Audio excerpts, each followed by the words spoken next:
he does 8 hours every day, 8 hours. practicing every day for 5 days of a week. And in his younger years, he would do 13 hours a day. For me personally, I feel like the longer you're in your environment, the better. Like people are like, "Oh, be efficient, be efficient." I'm like, you don't need to be efficient. Just be there for 8 hours of the day. Hey yo, water boy. This shit wet. We run it up for so. That bitch gon' not know when we up. Run that shit, we at all the show. Say that shit for your camera roll. I did everything for it, so now we pull up with foreign though. Shot the top. We're back in business. Ready for whatever. This is what we do every time. Dap up. Yeah. All right. I mean, who doesn't dab up? All right. We're back. Let's go. First day back from NCAA's. This whole team traveled. Yes, sir. And Tell me about your experience, your perspective on it. Woke up, and then I was a champion. Not kidding. You got lucky. You got lucky. I got lucky on everything I did. Every skill, every landing, everything. You just got lucky. Come on now. All right, this competition. Before I went to it, definitely the most pumped up I was for. Like my mindset was like ever. Like your whole life competing ever. Yes. Maybe it's because he's a team player. I guess. Let's go. I guess, but it was more like after day one, there was nothing. Like the guys, we didn't do that great day one, and I guess we lost Paul, one of our teammates, and so everybody's mindset was kind of like, "Fuck it, whatever happens today, we just whatever happens, and we just go out, do whatever." You know what I mean? To clarify, Paul hurt his fingers and hit his head really badly. Day one warm up last turn on P-bars, and he was pulled out. And then the coaches decided after day one that he's not competing. Yeah, which is and he's a guy on a bit of detrimental to our team, but yeah. But so I entered the meet. I don't know why. Maybe it's because all of this that we do in this podcast, and I just knew, or I just felt like I want to be a king today. I woke up dominate. I literally woke up like feeling like I already won, and I was just pumped up. I was like imagining myself doing my routine and like waving to the crowd mid I was like one arm crossed, just like hey. So the coaches talk about like you gotta know the line between confidence and cocky. This is the confidence line. This is the cocky line. I was like, but hey, guess what? It worked. I know, but I realized I was way above the cocky line, and I was like, hold up, confidence. You said this one of the podcasts. Confidence is like being very confident because of the preparation you did. Yeah. And cockiness is thinking you don't have to do anything. But I was like, I already did all the work, so it's gonna happen. So I can't be cocky. I can just be extremely like I've already done the work, so it's impossible to be just cocky.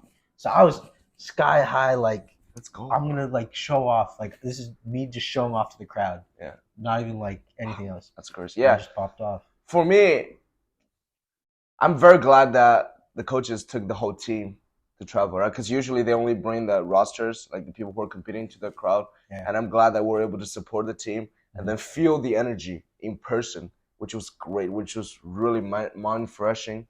And it's like not too much that he provided me with a lot of motivation, because I'm most days I'm very motivated.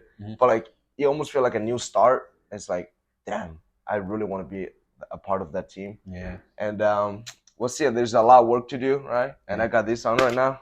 Sure. I feel like I slap every episode we record, but like. Wait, did we tell them? I don't even know if they know. All right, so our team got second. Yeah, we got second. But we did really well. But we did very well. Like the highest score in 9 years. Yeah, highest score that our team has had in 9 years. Crazy. Wow. Yeah. Let's hope next year we'll pop off. All right. Welcome. Wait, no, we don't say welcome. We gotta do the whole intro. Okay. For all you ambitious athletes out there, we study books, podcasts, and articles to level up in our sport. Welcome to Incremental Edge. Let's go. All right, come on, one more time. Another one. I don't know why I like stabbing me up so much. But all right. This episode is the first of our studying the greats, and today we're talking about Tiger Woods. Okay, an icon in the golf industry. He's the GOAT, bro. He's a GOAT for sure. What you doing, man? Like you're talking about his. Oh my god. Okay, so Tiger Woods. Who is he? Let me. I gotta read the accolades. No. All right, we're gonna make another cut. Come on. We don't need cuts. You guys can wait. Come on. So Tiger Woods, professional golfer, of course, but he's tied for first in PGA Tour wins, ranked second. What am I even writing? Ranked second in men's major championships and holds numerous golf records, which we all know. Yeah. I feel like literally I knew Tiger Woods' name before I knew who Tiger Woods was. That's just how big his name is. Like when I was like I don't even know anything about golf, but I know him. Yeah. You know what I'm saying? Yeah. He's like just the guy in He's the the guy. in the entire industry. So, and the reason is that he's great, and we're studying him, and hopefully we can share some value with you guys. Yeah. So found some interesting stuff. So, yeah. So his practice routine, which is super impressive because he does 8 hours every day, 8 hours practicing every day for 5 days of a week. And in his younger years, he would do 13 hours a day. Mm-hmm. That's most of your wake time. That's he just the time spends it in the gym or in the golf course on the golf course. So what I imagine his training is like, it's definitely a long and slow training, not like high intensity at all hours of the day. You know what I mean? But I think that's the best type of like training. For me personally, I feel like the longer you're in your environment, the better. Like people are like, "Oh, be efficient, be efficient." I'm like, you don't need to be efficient. Just be there for 8 hours of the day. Exactly. But I mean, some people think efficiency like is important. I don't agree.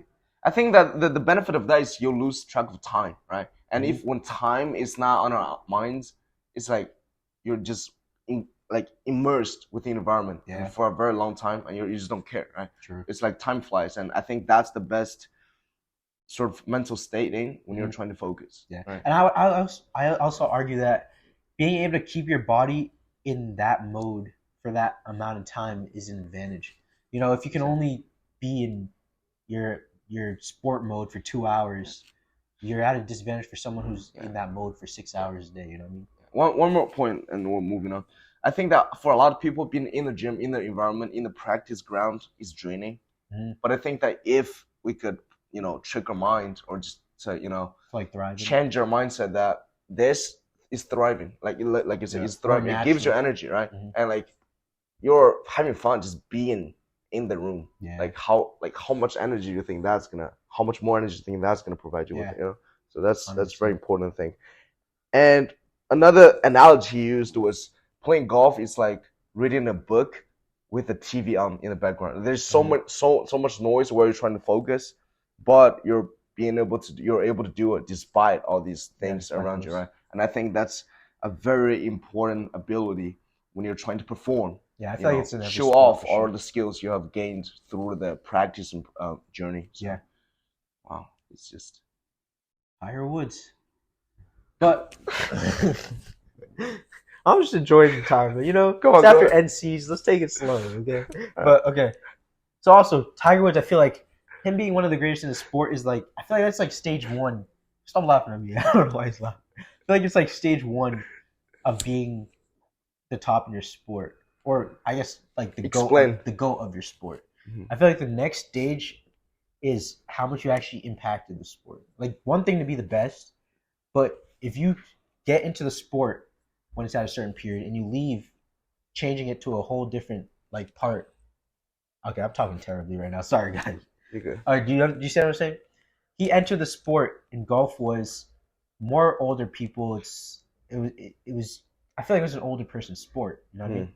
Then when Tiger Woods entered and he had all these successes, way more younger people started coming to the sport. And we all know about it. I feel like because of Tiger Woods. He makes it a trend now, It's like a trend for younger people.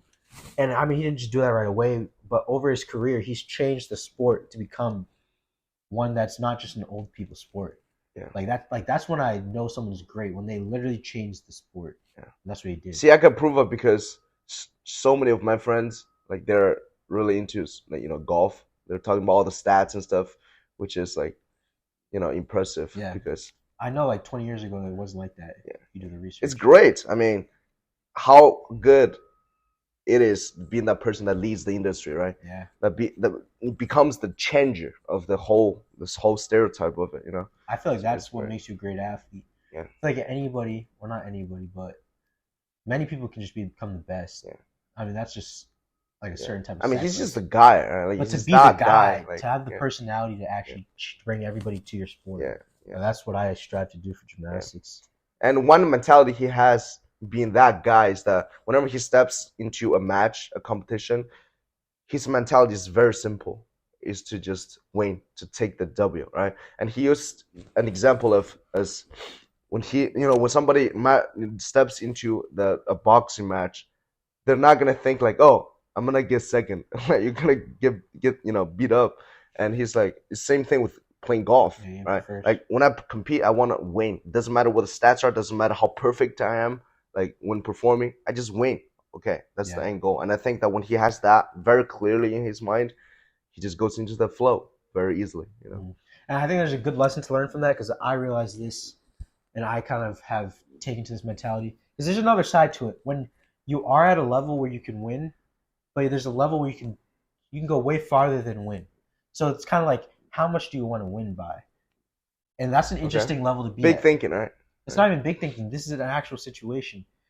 When you're able to win by a fat margin or a small margin, it's your choice. But to win by the fat margin, you have to use an extreme amount of your energy, tax your body. Yeah. And so, like, another level to a sport is being smart enough to decide, all right, I can win at this level. I don't need to go here. I can save my body for the future. I can strategically put myself in a position to still win, because at the end of the day, all you remember is the winner. Yeah. But like, have something left. Exactly.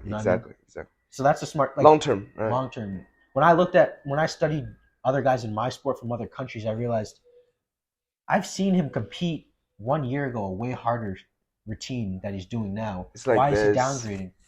Right. Why? Because he knows he can still win this meet with a little simpler routine, but he doesn't have to tax himself right in this moment. He's playing the long-term game. Exactly. That's something I realized. Like, I won NCs, I could do more, but it puts me at risk of messing up, puts me at risk of injury, and sometimes that's not the goal at the moment. Yeah. Now in 4 months, I have a different competition where I need more. That's what I'm training for. But you don't have to do 100% max all the time. That's an important. Also, it just prevents you from being a perfectionist, right? Like, because being a perfectionist, I feel like it takes you out of the moment whenever you make a mistake, and that could be like that could make it worse in the future, in the very near future. Like you'll mess up more. So, all right, next. Yeah, I see what you mean. Yeah, we know Tiger Woods is great. We know he's the GOAT. Okay, but he's had like some very interesting struggles while at the top. I feel like a lot of like stars that I study, it's kind of like a dream. Not a dream, like a fairy tale. Yeah, like a legend story, almost like. Yeah, from like rags to riches, and then they're just like a perfect star. Yeah. But like Tiger Woods, he's had not just surgeries, not just sports problems, but he's had divorces. He's had some drugs, alcohol problems, addictions. He's had, what else has he had? Sex addiction.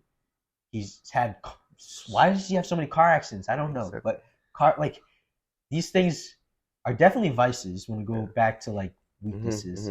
But it's interesting to see he's not perfect. So I kind of want to just touch on those topics because it's very interesting. He's at the top. He's already successful, but still falling into these traps. Yeah, that's exciting and a good lesson for people that you don't have to be perfect. But also it's impressive how he can stay so focused and always on top of his games while having all those distractions, like all those external environments, external events that is happening to him. Yeah, it's just like how do you handle that? I feel like he gets derailed when they come, but he is able to recover from them, which is, I mean, that's the first stage. Yeah, it'd be nice if he didn't have the distractions, but like, of course, But I know, because we were researching a lot. I know he checked himself into a rehabilitation place for sex and alcohol addiction. Yeah. So at the highest level, he's got this big image, but he's willing to suck up his ego and do that. Like, that's pretty crazy. Yeah. But it shows he wants to get over his vices and fight it. Yeah. Like, I think that those are the things that makes him the man he is, right? Yeah. Like, that matures him, that kind of just, I don't know, like, shapes him in a way that he is. Yeah. A greater version of himself. True.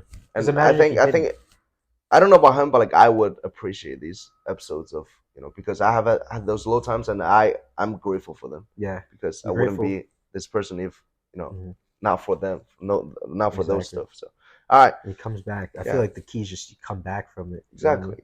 And we still all respect the resilience that he has. Yeah. All right. And the next point is that he's not only a great athlete, he's also got his finance side, that area of his life Entrepreneur, taken care of. Mhm. Like he has his own, 9 golf courses. He has his own, course design company. Yeah. He has sponsorship. He has his own clothing brands. It's so like he's investor. Like it's so many areas. He does charity work too. It just gives me an impression that he takes care of himself. Yeah. He's very responsible, not only in the sports side, but also outside of sports, you know? I feel like this also ties to being great, like a great in your sport. Because if Tiger Woods stops, which he's like, I feel like he's sort of retired, like on the on the very edge of it. I mean, anybody could play golf, like even when you're 60. So like, why would you officially retire? Right? Sure. Like, you just kind of hang out in there. Exactly. But when he's done, he's literally linked to the sport because of his businesses, because of his clothing, because of his courses, because of his like companies, right? Mm-hmm. Like that, like leaving a legacy is the biggest thing. He changed the sport. Now he's literally like owning real estate of his sport. Mm-hmm. Like he literally owns parts of the sport. Yeah. That's why he's great. I feel like he's able to connect the dots, like surrounded by his own name. He's like what he's able, like what he's good at, and he's extending that. He's taking advantage of that to make himself successful in finances as well. You know, I feel like that's smart. Like he's competitive in this field, so he, use all of it. That's what I realize. That's why I feel like I'm passionate about business, because you start in one area with your passion, like for me, gymnastics. But then if you have a business understanding, you can bridge so many small things off of this one thing. Exactly. And when you succeed here, this grows. And when this grows, this other thing grows. And everything is just growing together. Upward spiral, which is great. Yeah. And he's a billionaire. Yeah. Like, that's crazy. Wow. That's Tiger Woods. Like, being an athlete could be that successful. That just shows you how big we could be, right? Yeah. How big that this could lead us to. Right? It's very great. All right, for sure. We're gonna leave it there. Yeah. And subscribe. Give us any ideas that you want us to talk about, and we'll put it together. Share with you guys. Welcome to your journey. Thank you for watching. Come on. And with another dab.